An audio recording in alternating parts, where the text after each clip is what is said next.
This is Mark Robson welcoming you to our review of 1996, the year when most of Europe's top players covered more air miles than your average long-haul pilot. The 25th year of the tour began in Singapore at the enchanting Tanah Merah layout, the garden course built on reclaimed land, with Fred Couples hoping to reclaim the title he won in 1995. But the weather on the eve of the event set the precedent for the year when four events, yes, four events, had to be shortened. The 18th hole, a hole of some drama during the event. Ian Woosnam birdied in regulation play to tie with Andrew Coulthard. Coulthard, he finished with a 65. This is the playoff.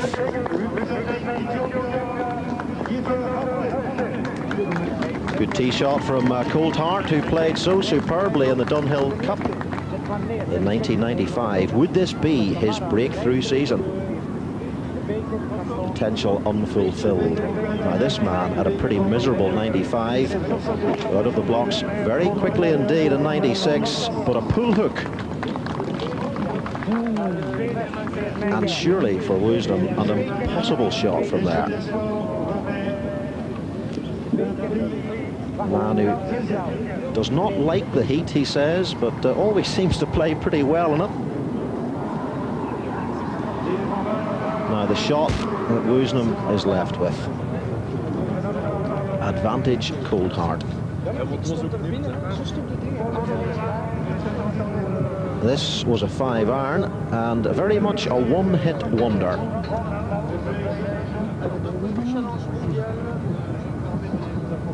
This would be the mother of all 5-irons. Shot to be drawn 15 or 20 yards. This had to be precision personified.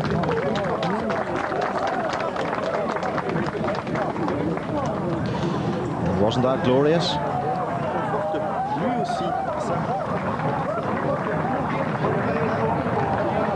Huge crowds in Singapore.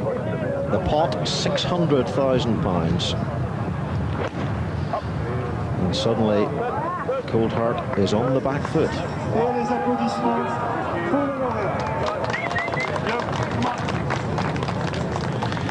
Yes, £100,000 for first place, 66,500 for second. It's like the old days, isn't it, when they had no ropes and all the spectators sat like that and stood close to the putting surface. It certainly seemed to enhance the atmosphere. Of course, not too many European tour events in those days were played in heat like this. That's because they were all played in Europe. And all pretty much stone dead from Coulthard. That's what they're playing for, the Johnnie Walker Trophy. Johnnie Walker, great supporters of golf worldwide at all levels. Now Woosnam. He holed a good putt on the 72nd green in regulation play. And this, a very similar line.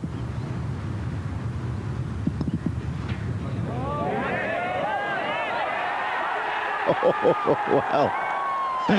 Woosnam begins the season with a victory. It was his 28th victory in Europe, his 37th worldwide.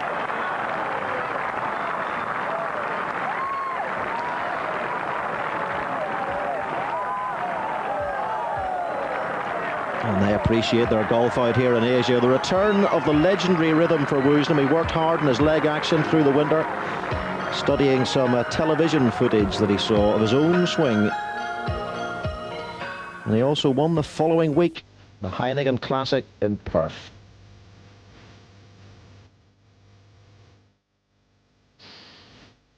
Then it was on to South Africa.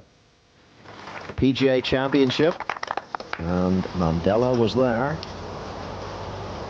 with the big South African favourite, Ernie Els. Well, maybe the pressure put him off because Ernie stuck that one into the trees. He double bogeyed the first.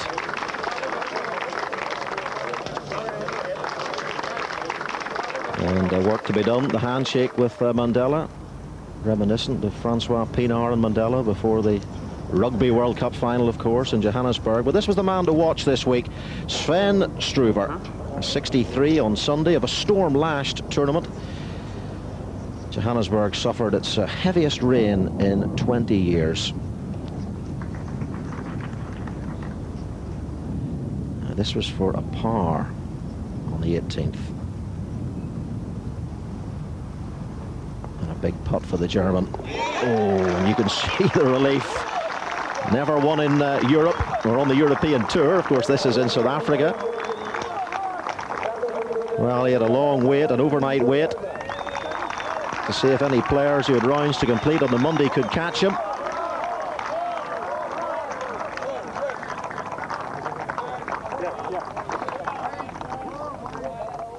But they couldn't, and Struver won in a tournament reduced to 54 holes. Catalonia, Tarragona, more wild weather 2 weeks later.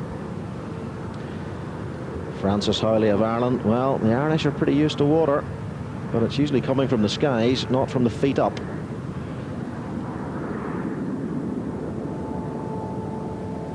One of the rare moments when the sun shone on the European Tour. Shortened to 36 holes, and it was Paul Lawrie playing the best golf. And I thought a Spanish twister was a dance, but it turns out that it's the wind.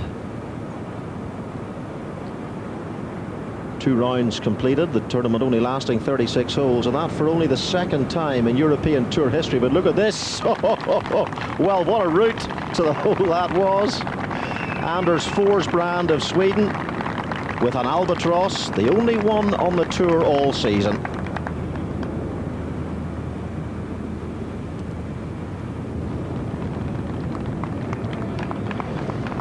And a marvellous moment for Forsbrand. One of the notable moments of the 25th anniversary season in Europe.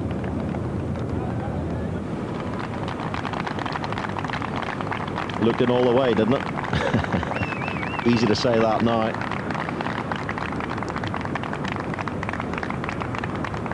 A moment of magic in Europe in '96. But the winds howled all week. Beautiful seaside setting. But it would be a debut tour win for Paul Lawrie, the 27-year-old Scot, 10 years exactly after he turned professional.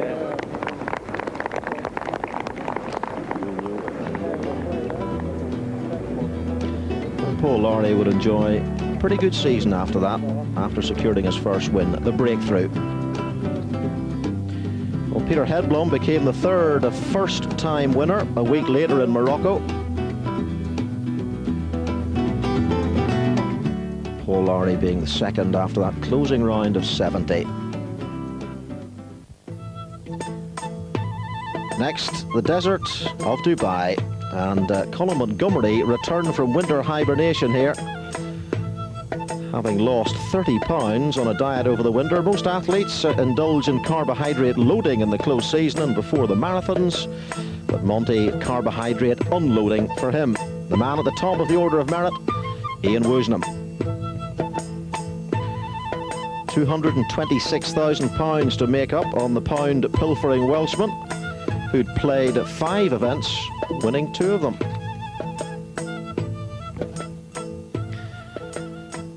But of the tournament proper, it was a battle between Colin Montgomery and Miguel Angel Jimenez, who was 1 shot back on the 72nd tee.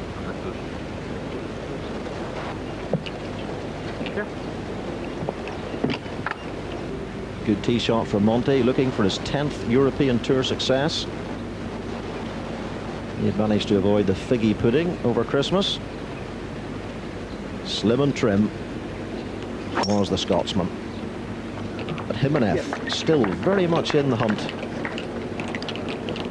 At 16 under par after 17 holes. Me again, yeah. Another sumptuous setting for a golf tournament, and there's the biggest bunker in the world. The desert. Monty one shot clear after 17 under par.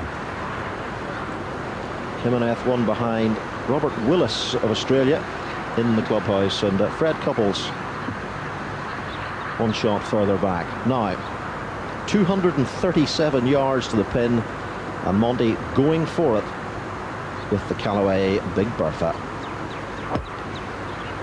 One of the best strikers of a driver off the turf in the world, Montgomery, and he proved it here. That was one of the shots of the year, no question about that.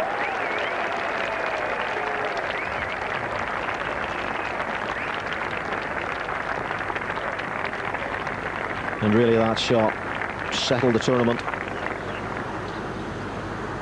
unless Jimenez would eagle, and Monty would three putt from there. Tall order.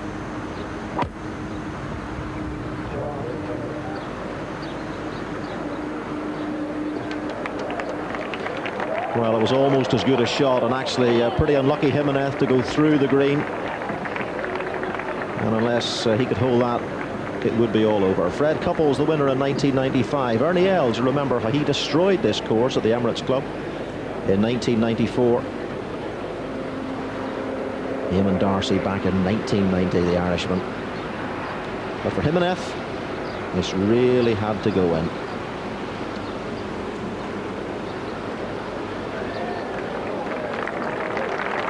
And a pretty good shot, though. Uphill putt for Jimenez for a birdie. Well-behaved crowds here in Dubai. Plenty of exiles amongst them. Now Monty for an eagle. He was runner-up in 1995 to Couples.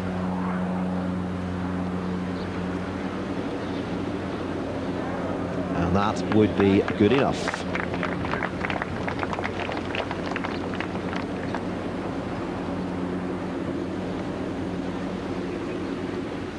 Meanwhile, Jimenez for a birdie at 18, and to secure second place. Remember, Ryder Cup points. Well, that was a good putt from Jimenez. Fine birdie at 18. Ryder Cup points for the taking this season, and there's a man, a Spaniard, who would like to be on that team when it comes round to Valderrama in September. But the focus in Dubai was on Colin Montgomery. That 10th tour win and a first prize of £108,330. The chase was on for a fourth consecutive Order of Merit title for Colin Montgomery. More highlights from the European Tour coming up in a couple of minutes. Welcome back to our review of the European Tour of 1996 and the Turespaña Masters. Valencia by the sea. El Soler, one of the toughest courses on the circuit. And that old warhorse, Tony Johnson, tied for first place with Diego Borrego on 2.71. Both broke 70 in all 4 rounds, so we had a playoff.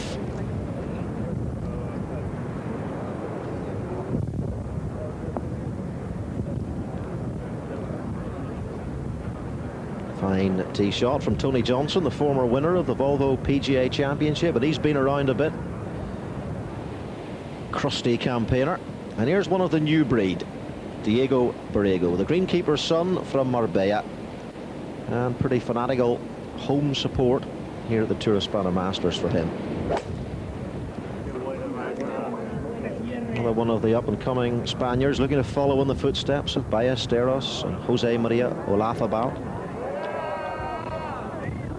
Well, he's given himself a difficult second shot because his feet will be below the ball.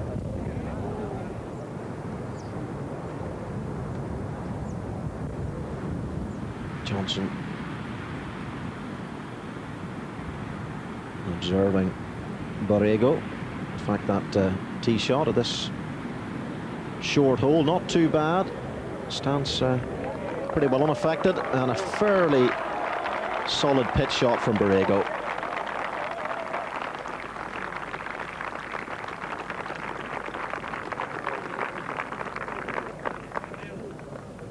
Former European boys champion and Spanish and Italian amateur title winner, Borrego.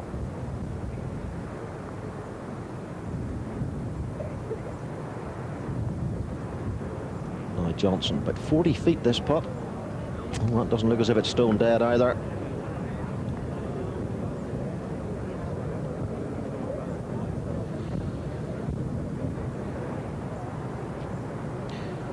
Third on the Challenge Tour in 1995, Borrego. And it's Tony Johnson who needs this. Give himself any chance of staying in the playoff, really. Oh, slipped away. So Borrego has this putt of what, 2 feet to win his first European Tour event.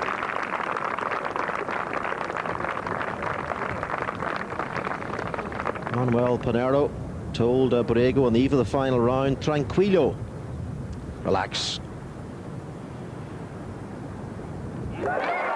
And a picture of some contentment when it was all over. The fifth first-time winner on the tour.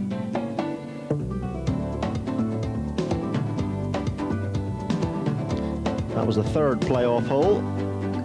Tony Johnson then second. Peter Baker of England showing a return to form, 13 under par, but the championship and the title going to that man. Now a different scene to England, and forever miserable weather it seems for the B&H. Nick Faldo, he suffered in the gale force winds and the cold.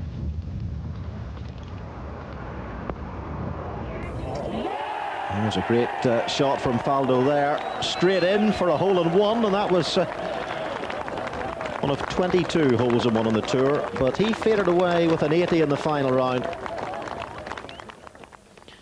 This was one of the surprise packages of the tournament. Stephen Ames from Trinidad and Tobago, not too used to the weather, taking a 7 there at the 17th, but still very, very much in contention right at the top of that leaderboard. And this is the man he was battling with, John Robson, the Essex man.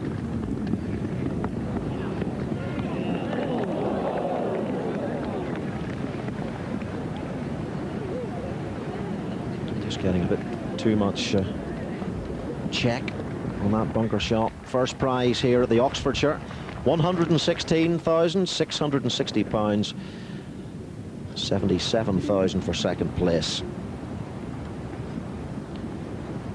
Now Robson, this one for a par at 18.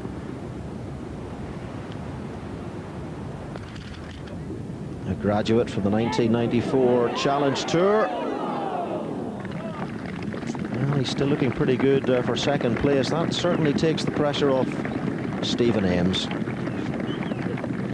But delighted with the way he's played. He's driven the ball particularly well in this final round.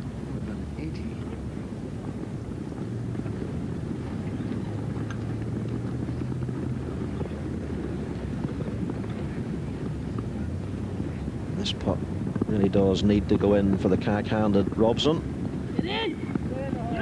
Yeah. Great stuff. Fabulous performance from John Robson. The freezing cold and blasting winds. Stephen Ames 5 under par in this 26th Benson and Hedges International. Cursed by the weather, it seems, almost every year.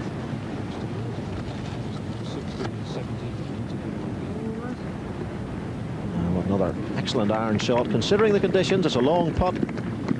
Anything on the green from long range out there on that particular day, it's a good golf shot. Ames with a one-stroke lead. Robson holding that short putt. Well, you can see the difference that made.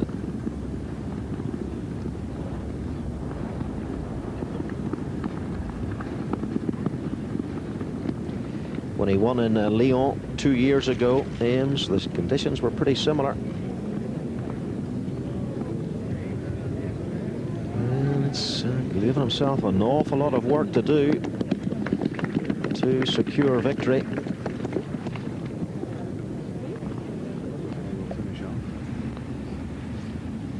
Meanwhile, Wayne Riley, who had won the Portuguese Open Championship earlier in the year at the Araoeira course, the wooded Araoeira course. He is a 77, and a lot of scores out there, over 80. 20 of them, in fact. Now aims this for the title. No, he likes it. He likes it. What a putt from Stephen Ames.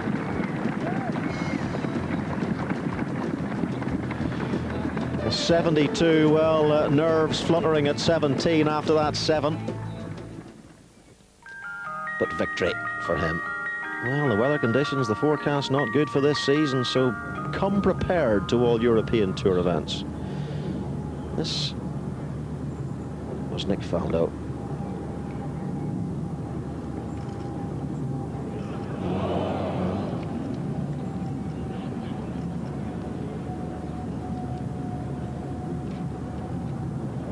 Disappointing putt from Nick Faldo at the Volvo PGA Championship at Wentworth. Faldo back on song after the 80 that he shot at the Oxfordshire on a closing 68. But look at that, pars at the last 2 holes, par 5s, not what he needed. But he still leads in the clubhouse. Costantino Rocca with 2 par 5s to come, remember. Probably looking like the favourite to win now, if he can keep his game together. Now Paul Lawrie, who struck the ball magnificently well all week, with a very firm, very confident and very aggressive putt. For a 70, birdie at the last. And he joins Faldo on 12 under par. So a big check guaranteed for Paul Lawrie. But the focus very much on Costantino Rocca. And that was a big putt for Rocca. He birdied 17, 85 yards shot with a wedge to 4 feet for that birdie. And now a 1-shot lead. The final hole to come. Par 5, dog leg, left to right. And really for these players, it's a simple enough par 5, but you don't want your tee shot to go down the right-hand side because the hole tends that way. Mark McNulty tied for the lead overnight, but slipped away at 3 successive bogeys from the 13th from the normally immaculate McNulty.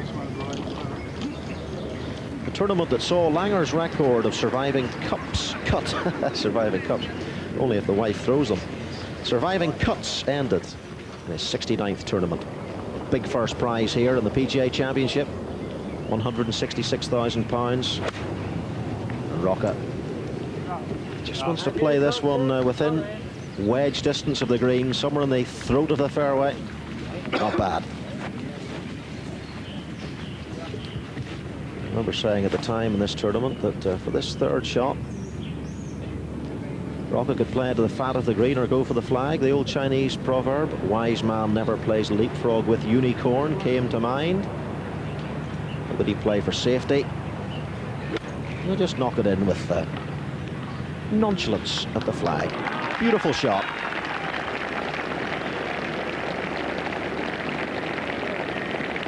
Victory pretty well certain now for the Italian. Rocca 2 seasons without a win in Europe. McNulty, he would win a cheque for £42,000 for 4th place.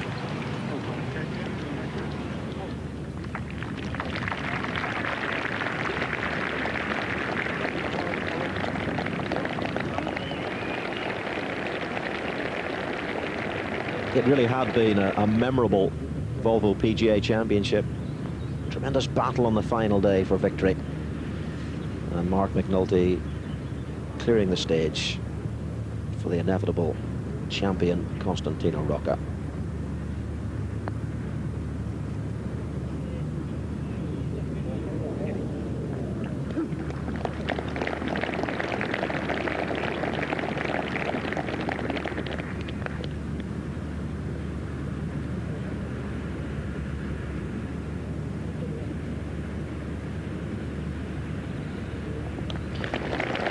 So a disappointing final round for McNulty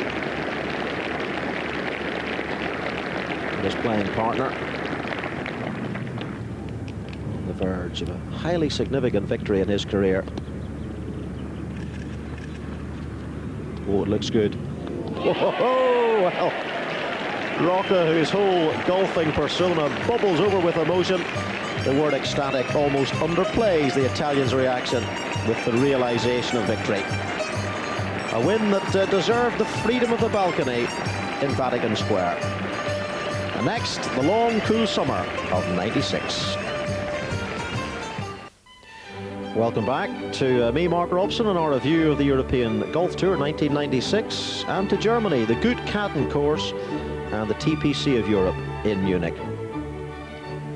The final morning, it was Frank Nobilo who picked up 5 shots in the first 6 holes. This was for an eagle at the third, and he moved to 2 shots ahead after 8 holes. Severiano Ballesteros, third round 66 put him in contention, but too many loose shots perhaps symbolise the legend's season.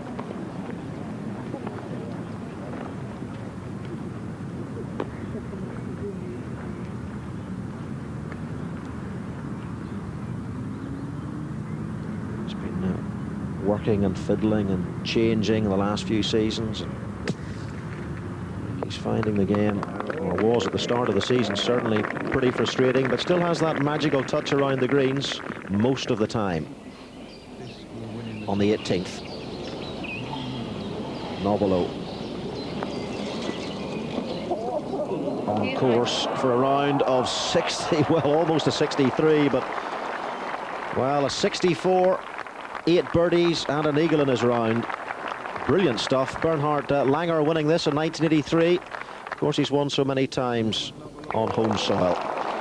But it was Frank Nobilo picking up the £120,830 first prize, giving him a 5-year exemption and leaping 121 places up the order of merit, 131st to 10th. A 36-year-old New Zealander using an old set of clubs this week, and it certainly worked.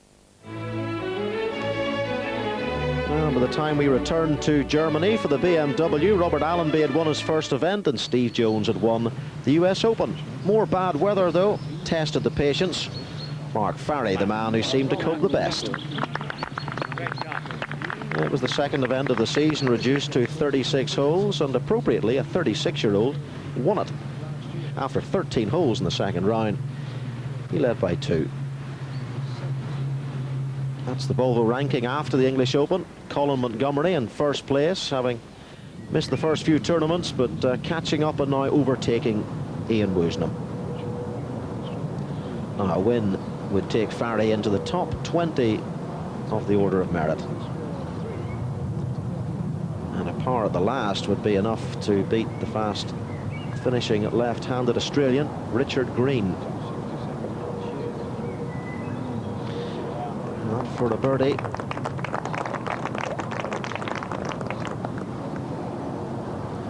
Mark Farry, who's suffered a bit from back problems and has worked very hard on his putting stroke. It certainly worked in that particular week.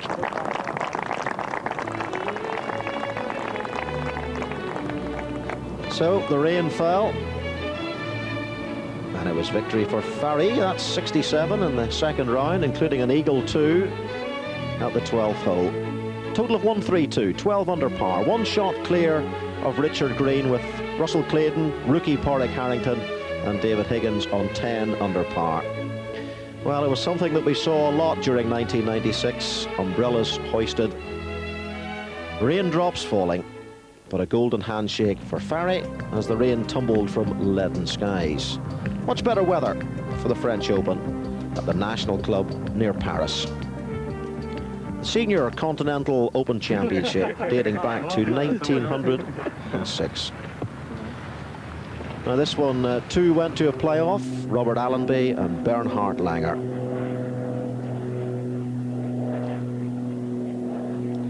Past winners, Henry Cotton, Bobby Locke, Roberto Di Vincenzo. Why can't people have simple surnames like Smith? Excellent tee shot. Trouble down the right-hand side here. One of the most spectacular holes on the course. Look at that for a second shot in, eh? And this was the time of the year when Langer was really suffering on the greens. He had the dreaded Y word.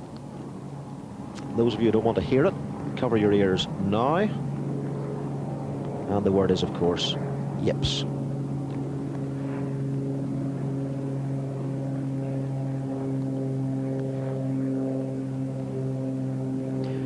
Course was playing pretty easily this week. Lack of rain in Paris. Course running fast. The scores were low. 421 yards, par 4. This first playoff hole.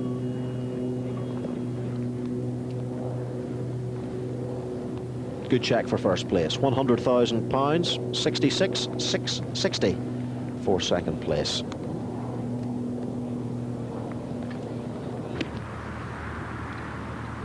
Allenby's second shot to 15.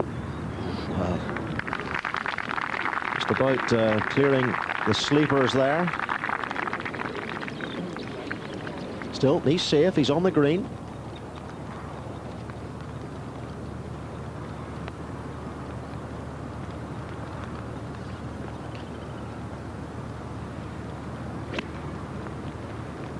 Langer has won for each of the last 16 seasons. And that really is an excellent second shot from Langer. Perfect clubbing. And much improved putting this week.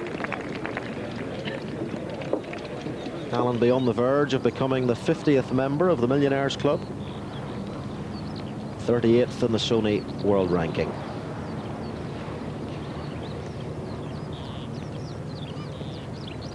It was good in Paris to see Bernhard Langer back at the top of the leaderboard after some poor form at the start of the season. But this is Allenby with an unlikely chance of a birdie 3.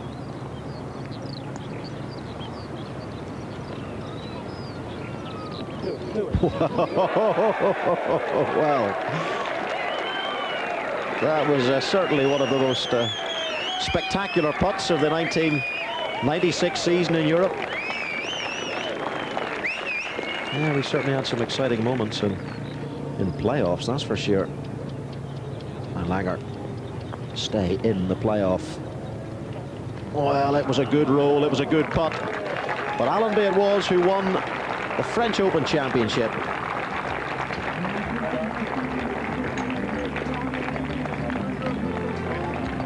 Relieving Paul Broadhurst of the title. One of the toughest layouts in Europe.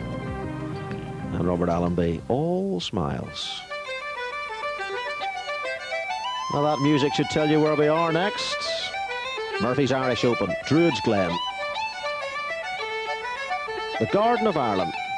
And set up very much like a United States Open course designed by Pat Ruddy and Tom Craddock. And well, this is Padraig Harrington's ball, finishing in a tree at 14. And, well, they offered one of the youngsters a few punts to climb the tree to retrieve his ball. And the Irish will do anything for money. So will the Scots, I hear. And Andrew Olcorn was the man in the lead. This is the 8th hole, the par 3. A very similar, or quite similar to the 16th at Augusta. At this stage, he was one shot clear of Colin Montgomery. Fine tee shot at the 8th. Getting ever closer through the swales and swathes of these Druids greens. So they are one shot clear, and Olcorn playing immaculate golf under severe pressure in this Irish Open. Big prize fund here in County Wicklow.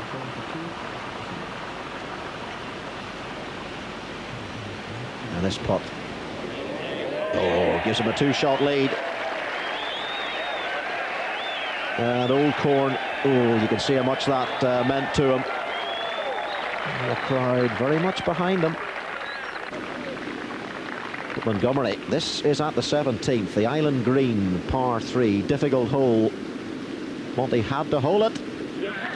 Well, a sign of the steel and resolve of Colin Montgomery. And that put him to 5 under par. Well, the course named after the Druids' altar, used in pre-Christian times for worship, and maybe Old Corn should have been saying a prayer here, because he tugged that one away, and a very deep rough here at Druids Glen. And in fact, the ball finished in an awful lie. Up ahead, Monty for the birdie at 18. Oh, well. He was 3 over after 5 holes on Thursday, and this relentlessly tough course began the day 1 behind Old Corn, but played the last 6 holes in 2 under par, and it's a very tough finish at Druids Glen. A closing round of 68, setting the target. Superb back 9, and that putt at 17, well, would it turn out to be crucial? Old Corn 6 under par, but this his 3rd shot. He had to basically chop it forward with a wedge from his lie in the rough. 3 lakes to negotiate to this green, but has he hit it? You can hear him shouting go, and if it doesn't get up to that next tier, well, the inevitable.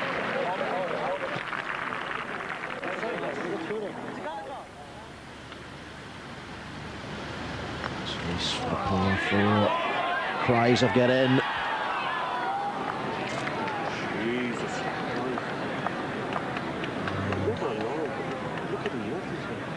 Such disappointment for Andrew Old Corn. Our putt was to win the championship.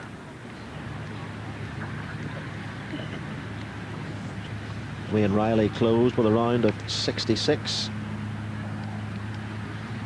to follow up his Portuguese Open win. Riley, who loves tough golf courses, he says, seems to play his best. Old Corn,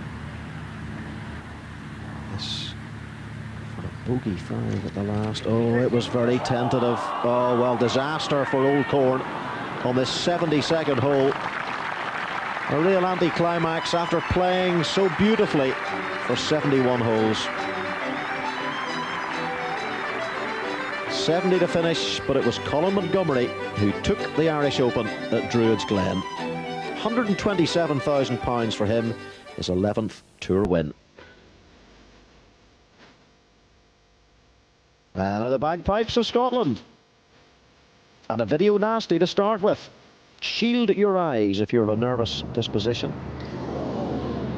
This was Paul Broadhurst making Marty Feldman look like a putting guru. Self-inflicted agony.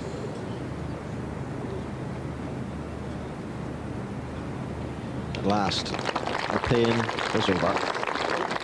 And showing great character, still having time for the fans. But it was Ian Woosnam, no pain, lots of gain for Woosie on his way to his 3rd win of the season. The only man who truly beat the Gales, maybe lack of heights and advantage, kept the ball and himself under the win.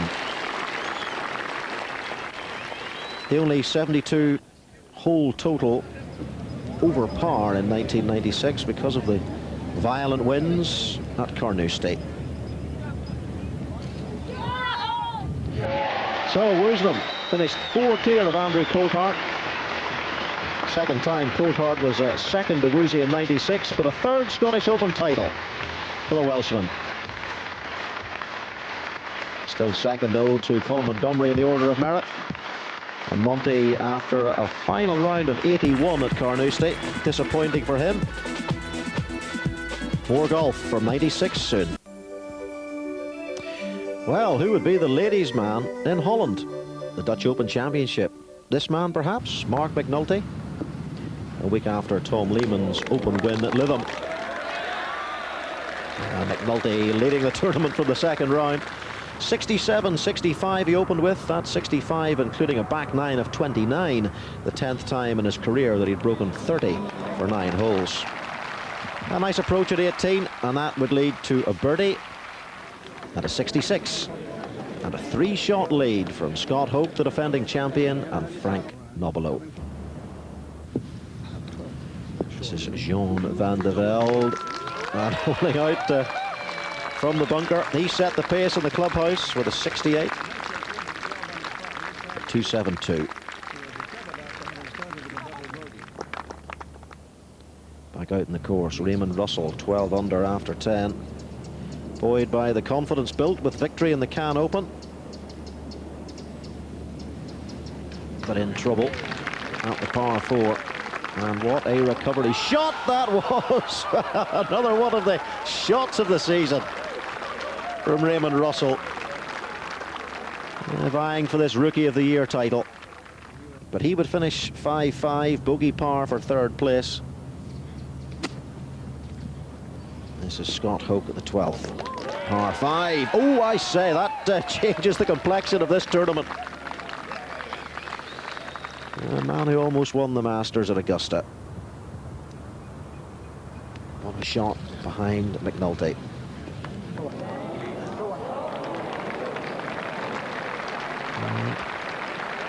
Perhaps not his best.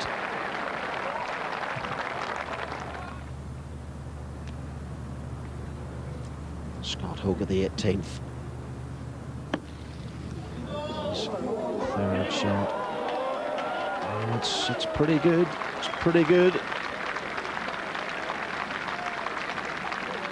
Scott Hoke, as I said, defending champion. Montgomery in '93, a former winner. Jose Maria Lazabal still out injured with arthritis. Will he ever come back? McNulty to make absolutely certain of the title for a birdie at 18. It's par 5 hole. Well, it's simple enough now. Scott Hoke has to hold his putt to tie McNulty.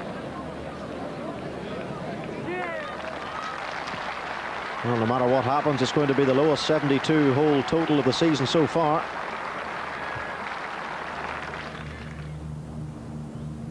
Hoke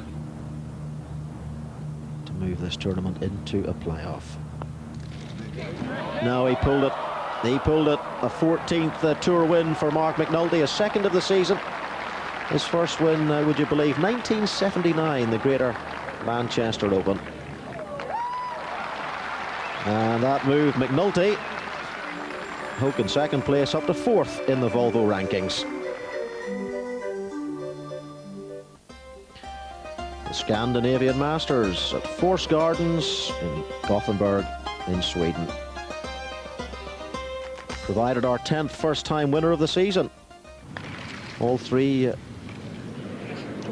the players in the playoff, which we're now watching, finished with 68s. Lee Westwood, one of them, Paul Broadhurst and Russell Clayton, the other two, all finishing on 7 under par. The birdie figure of Russell Clayton in the sand, but playing an absolutely superb bunker shot. 449 yards, par 4 this 18th, the playoff hole. Periscopes out in force, huge crowds. Course that was redesigned by European Golf Design and by Ove Selberg.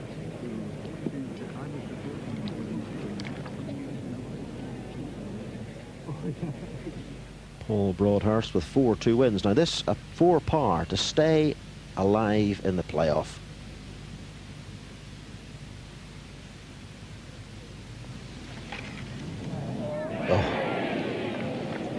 And then there were 2. It's like the green bottles.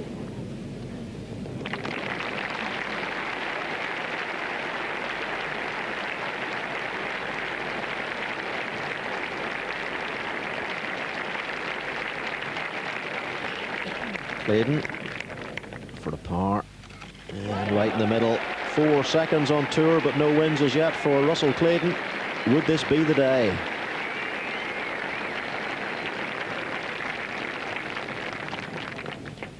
Westwood, 3rd season on tour. Nerves and wrists of steel as well. Pretty important when the pressure's on.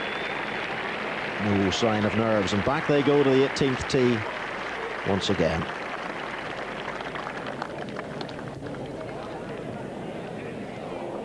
So So the photographers looking for that award-winning snap, and now Westwood for a birdie at this 18th again. All of 45 feet this one.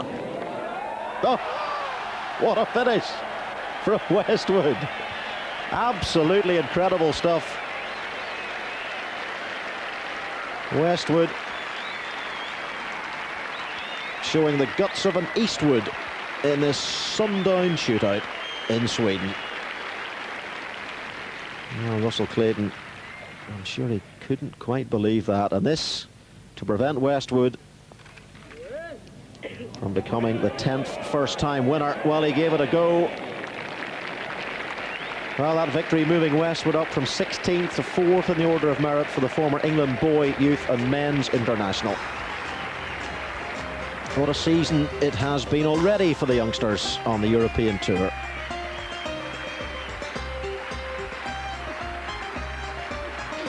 Well, by the time they got to the Czech Open, Paul McGinley had become the 11th first-time winner by winning in Austria. And now the Czech Open, the third playing of the event at Marienbad, the 91-year-old golf course, where King Edward VII played in yesteryear. And here's another big-name visitor.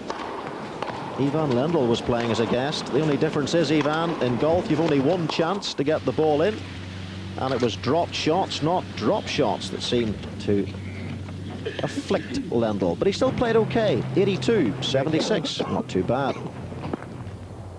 The main focus, though, on this man, Jonathan Lomas, a graduate from the 1993 Tour after 4 attempts, and a man who'd struggled with severe sciatica. But hopefully now that behind him, and in front of him, perhaps a victory. Oh, just skirting that bunker, and well, things beginning to run a little bit for Lomas after well, a painful last few seasons in more ways than one. This really was a great last round. 14 players in the frame, in with a chance of victory. This for an eagle at 15. Ooh. Well, stone dead for a birdie, a 6th of the day.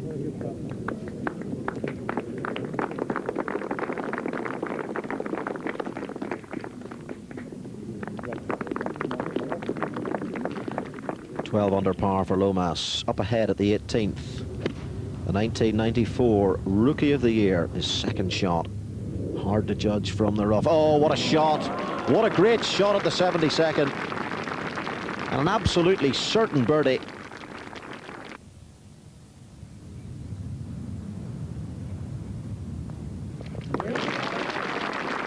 Well, he showed magnificent composure over those last few holes. To shoot a 66, dropping a shot at 16, but well, that birdie closing out a fine performance from the Englishman. One shot clear of Daniel Chopra, the only man who could now catch him.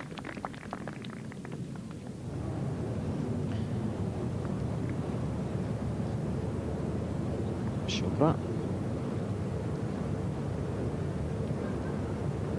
Indian-Swedish combination in the jeans.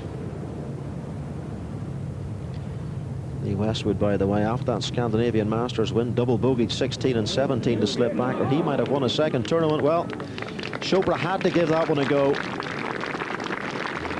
Had to birdie to get into a playoff, but he would finish second on his own after a 69. But the winner, Jonathan Lomas, also picked up a place in the English Dunhill Cup team at St Andrews, and up to 16th in the order of merit. Back to Germany. It was hardly nip and tuck at Nippenberg. The course a cinch for the best, it has to be said. And this week it was cruisy woozy. Opened with a brace of 64s. This is second shot to 14.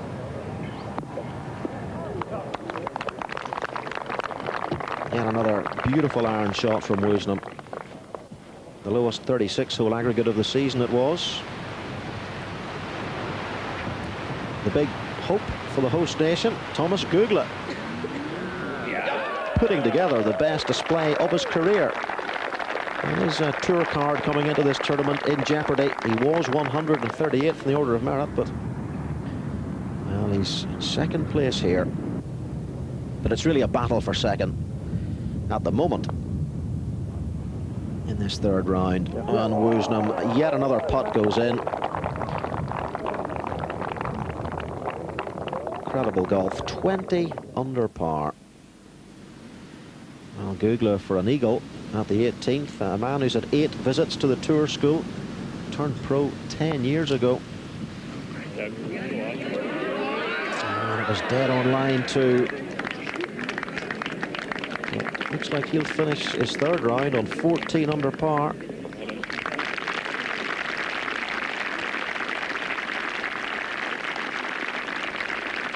Very much in contention. 67. Nice finish. Meanwhile, Woosnam at the 18th. This is 4th shot, having hit a wild tee shot. And, well, a scruffy enough finish.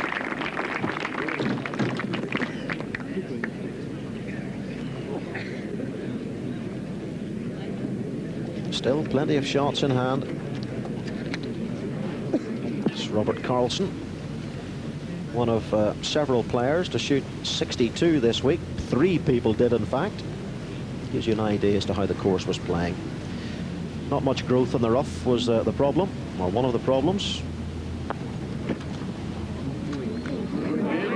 Oh, yeah, that was for a par. He's going to drop a shot here, but he'll still take a 6-shot lead into the final round.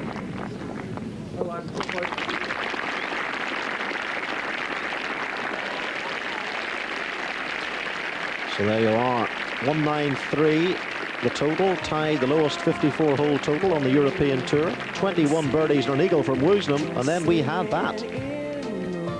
Another downpour.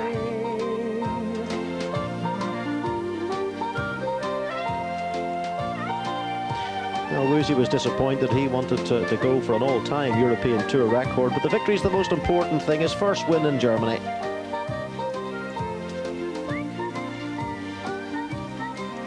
And following up his successes in Singapore and Australia. Now the British Masters at Collingtree Park, and what a controversial tournament this was. The greens caused uproar. Paul Broadhurst said he wouldn't park his car on them. Allenby at the 18th. Began the 4th round. 1 clear of Pedro Linhart, 5 clear of Miguel Angel Martin and Roca, and that putt was to win the tournament. Martin, who we saw there, can now look forward to a playoff with Allenby.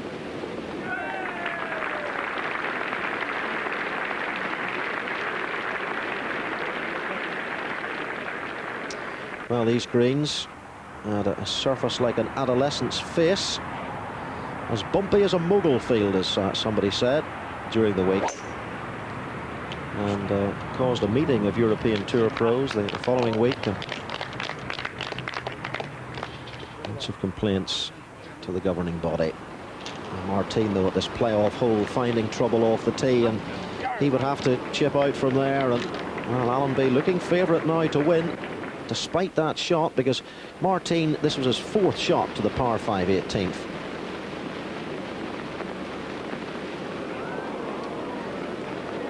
Well, it looks pretty likely from that that Allenby's going to win this tournament. Well, he certainly looks relaxed and confident, and well, he should be.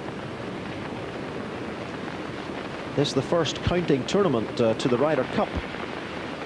Points being accumulated here, so no matter what happens, Miguel Martin is going to be top of that after 1 tournament. Well, that putt really meant the end for Miguel Martin. Allenby looking to add to his French and English Open titles.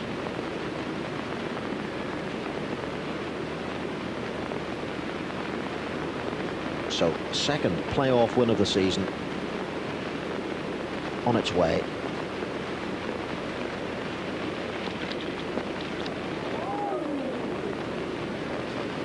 Well, on these greens, you'd be a brave man to suggest that that was stone dead.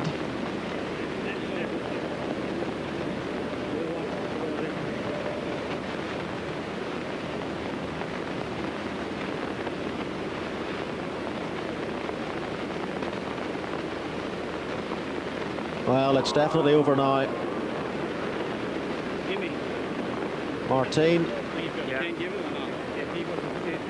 hoping, contemplating conceding the playoff if he's allowed to do that, and of course he is allowed to do it. And Robert Allenby, his third Order of Merit victory of the season, the Australian picking up another lively check. Welcome back to our look back at the European Tour of 1996, the Canon European Masters. Croix-sur-Cher celebrating its 50th anniversary as the venue for the Swiss Open. And Sam Torrance was feeling high. He played heady golf in the rarefied air, opening 65-63 for a 6-shot lead. Sam benefiting from a 5-hour lesson at Wentworth from Father Bob. Father Bob's not a priest, by the way, that's his dad's name. Meanwhile, Monty, round 3, ominously, he's red hot. At the 11th hole, his 7th birdie of the day guaranteed. 6 in a row between the 9th and the 14th. 10 birdies in all in the first 14 holes, and a round of 61 from the irrepressible, scintillating Montgomery.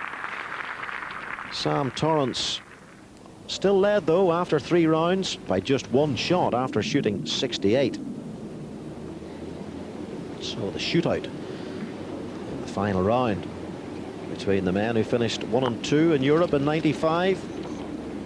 Monty for an eagle at the 14th. Well, he eagled the 7th hole earlier in the day, and Torrance dropped a shot there, so that was the turning point.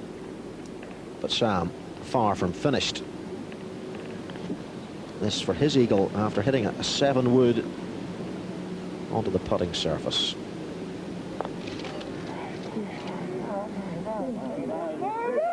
Right there, and that closed the gap to just 1 shot.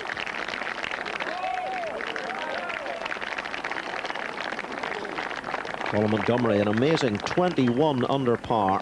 Paul Curry playing pretty well too, very well indeed, in fact, 17 under.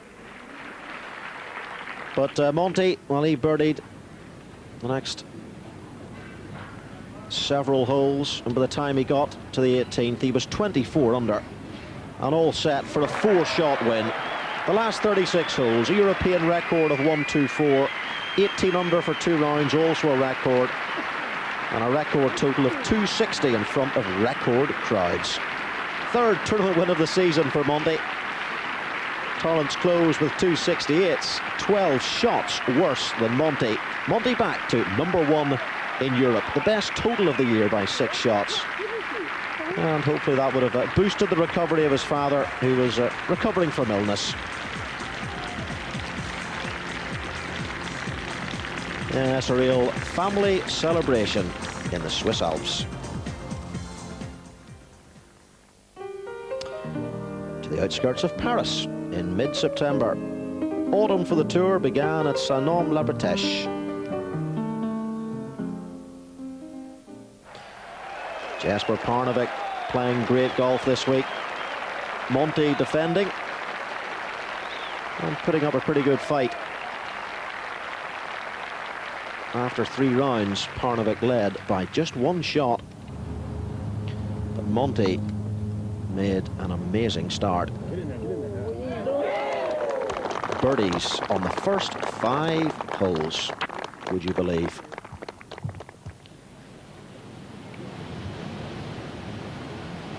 At the 11th, though, Parnevik in the lead.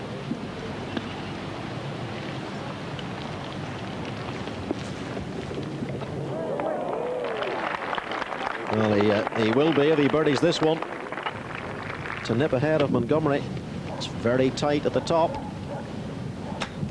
Monty finding a bit of trouble this game. Well, not falling apart, but certainly hasn't been able to replicate the form of the opening holes on the back 9.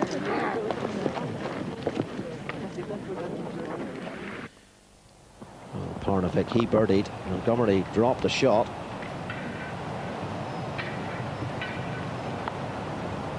Montgomery back to 10 under par.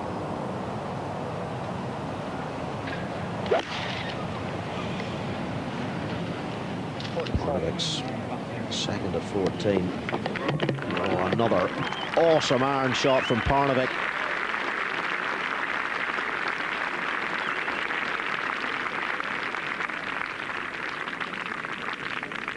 Well, Monty would drop another shot there, and Parnevik birdied to provide himself with a 4-shot cushion.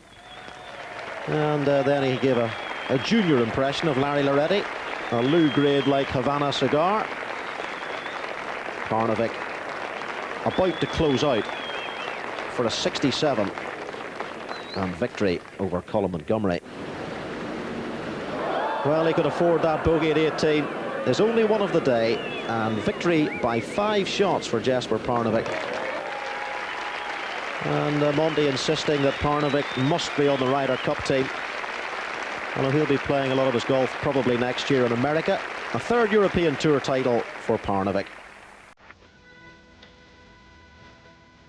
The Bonnie Banks of Loch Lomond, the Tom Weiskopf designed golf course, a wonderful golf course too.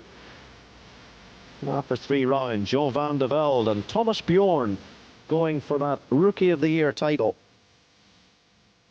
Making a big impression. 4 wins on the Challenge Tour in 1995, finished #1 there.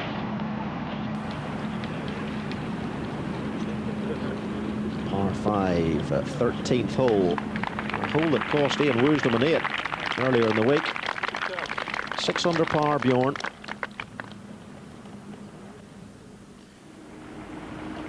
Again, the home hope, not for the first time this year, as he was in the Scottish Open, as Andrew Coulthard. Bingo. Highlight of the day for Coulthard for a round of 70, but he would fade away over the final round. Not this man, though. Bjorn for an eagle. And we all like tap-in birdies. His performance up to this point was virtually error-free on the brutally tough 7,000 yards plus course. That birdie took Bjorn to 7 under par. Second birdie of the day, 1 under for the round. And a 2-shot lead from Jean van de Velde. Jonathan Lomas continuing his decent form. This is the 18th hole. Jean van de Velde, who received a putting lesson from his wife, who's an occasional golfer, at the beginning of the week, and it certainly worked.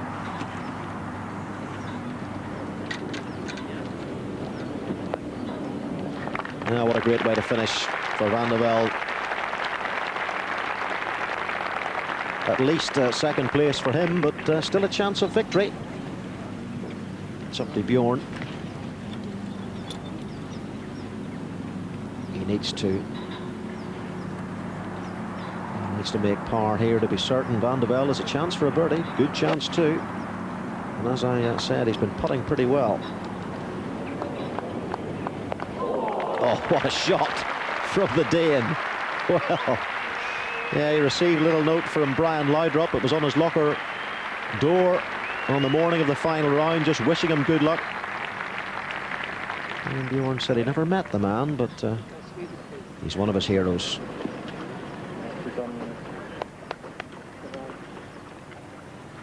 Van de Velde for that birdie. Oh, what a putt. Summed up his week on the greens. His putting has been world class this week.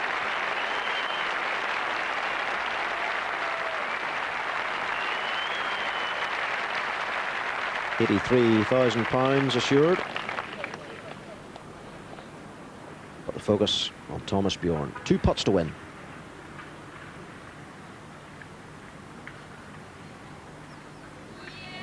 Well, he took both of them. £125,000 first prize. A first European Tour win by a Dane, and he would go on to win the Rookie of the Year award. And a great event at Loch Lomond, the World Invitational, which will take place next year, the week before the Open at Troon. Prime slot on the tour schedule.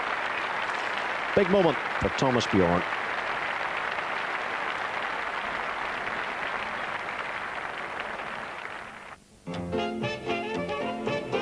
Back to Germany. Modzenersee in Berlin into October. Monty was at it again. He could secure his 4th Order of Merit title here, and he opened 70-67.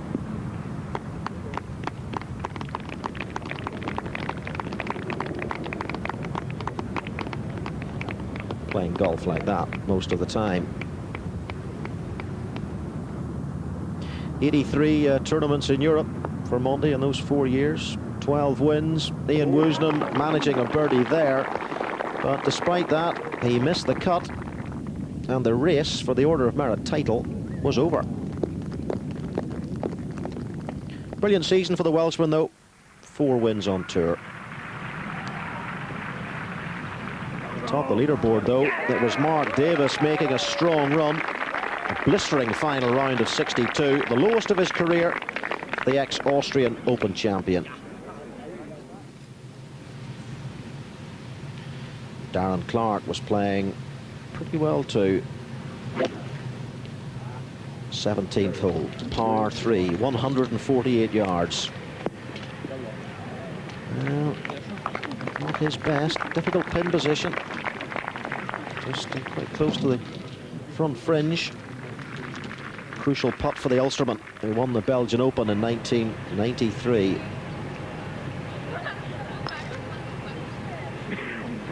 Get in. Yeah. Oh, well, in the context of the tournament, a monstrous putt from Darren Clarke. Looking to become the 3rd Irish winner on tour this season, as Mark Davis finishes off solidly with a par. And that's the target. 23 under par. Look at that for a score. 62. Equal halves of 31. Big Darren at 18. He could afford a bogey and still win. I say nothing about Darren but nice things, and every time he sees me, he gives me a hard time. Must be the Tyrone sense of humour or something. I've never quite understood it.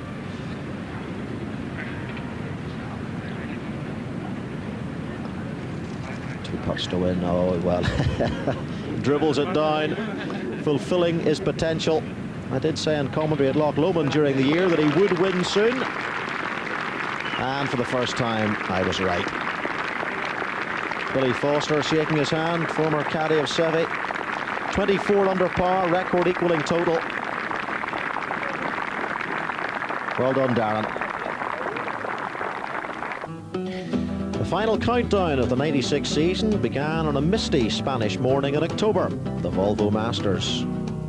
And a rather unreal start. Robert Allenby had been injured in a car crash close to the course, had to fly back from Australia to hit 1 shot to pick up his bonus pool money.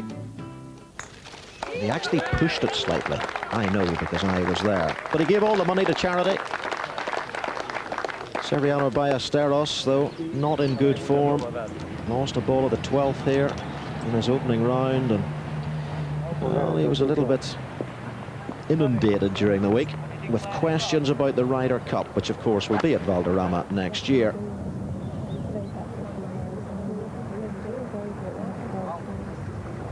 And his rather ambitious second shot to 17, the controversial 17th in the water, 74 for Seve, actually his best score of the week. The Welshman, Woosnam, was breathing fire too, broke his putter with the minimum of effort, it has to be said. Bounced it off a nut from a cork tree and actually putted pretty well with his 1 iron. Paul Curry was going well again, opened strongly, 68-69. Curry finished 3rd behind Montgomery and Torrance at the European Masters. Stephen Ames going well too, 67-71 for the man from Trinidad and Tobago who won at the Oxfordshire. This is Mark McNulty on his way to a birdie and almost an eagle. The man who'd celebrated his 43rd birthday the day before by downing several bottles of Rioja, not on his own, with his mates. McNulty after 3 rounds though, 4 shots clear. In the final round, he was out in level par, playing very solidly. And then at this 10th hole, playing a fine second shot, giving himself a good chance of a birdie to increase the softness of the cushion.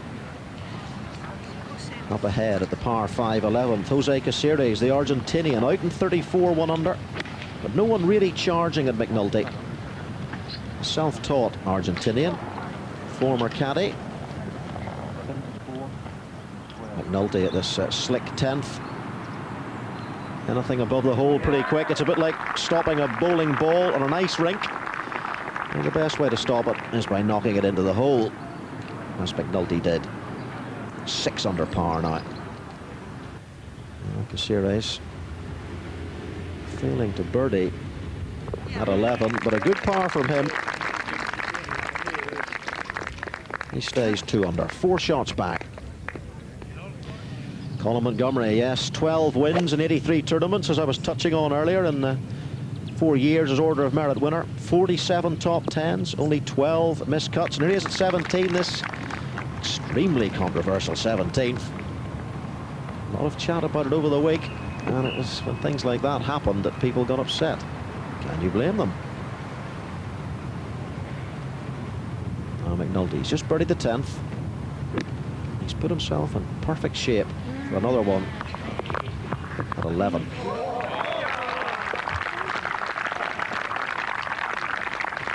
He's coasting on the Costa del Sol because Caceres, one of his nearest challengers, has dropped a shot.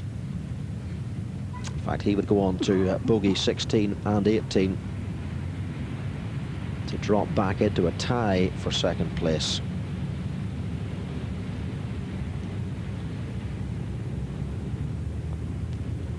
Yeah, 5 shots behind McNulty at that point.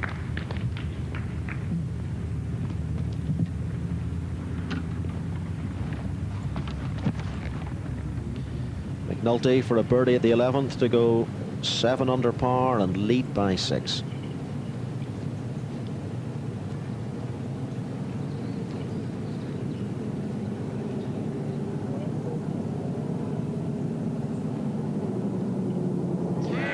Nicely done, and he would soon become the 8th player in Tour history to pass 3 million in earnings. 7 under par around this ferociously difficult Valderrama course. The tournament will go to Monte Castillo next year. Of course, the Ryder Cup is in Valderrama. Stephen Ames at the par 5 17th, the hole that was causing so much consternation, but one of the shots of the week, if not one of the shots of the year, and setting himself up for an eagle.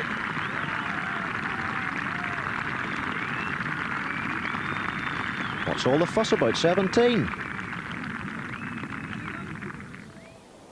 Wayne Western, 18.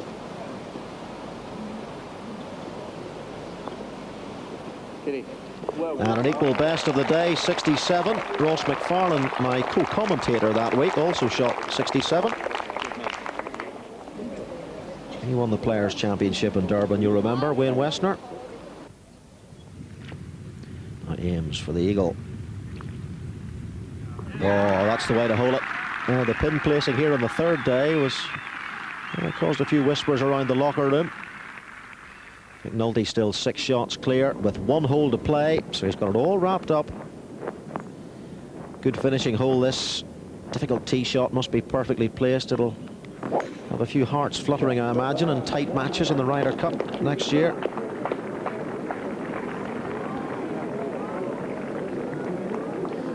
He's in the rough, but no problems at all. A breeze for Mark McNulty. And there's the bonus pool. That's rather the prize money, but the bonus pool is added to the players' totals for the season. £150,000 is the bonus pool for Colin Montgomerie for finishing in first place, so it's obviously substantial dough.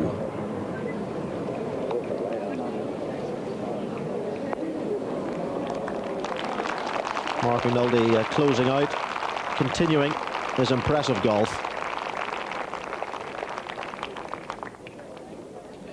Tremendous roll of honour here. Alexander Cheka last year. Langer, Montgomery, Lyle, Roger Davis, Mike Harwood. McNulty about to add his name to that list with the opportunity to record the largest win of the season, this for a 7-shot margin.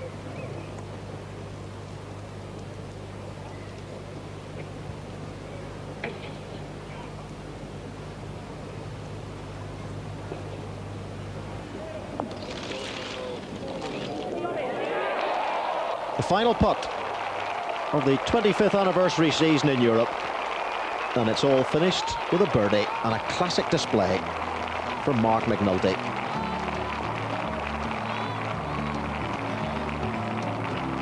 Mr. Patina, man who owns Valderrama, 68, just the one drop shot, punctuated by 4 birdies.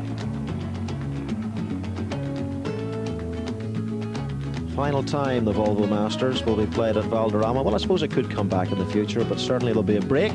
Mark McNulty, 276, 8 under par, and tied for second Gutierrez, Torrance, Westner and Westwood. Colin Montgomery, top again, 4th year in a row for Colin Montgomery.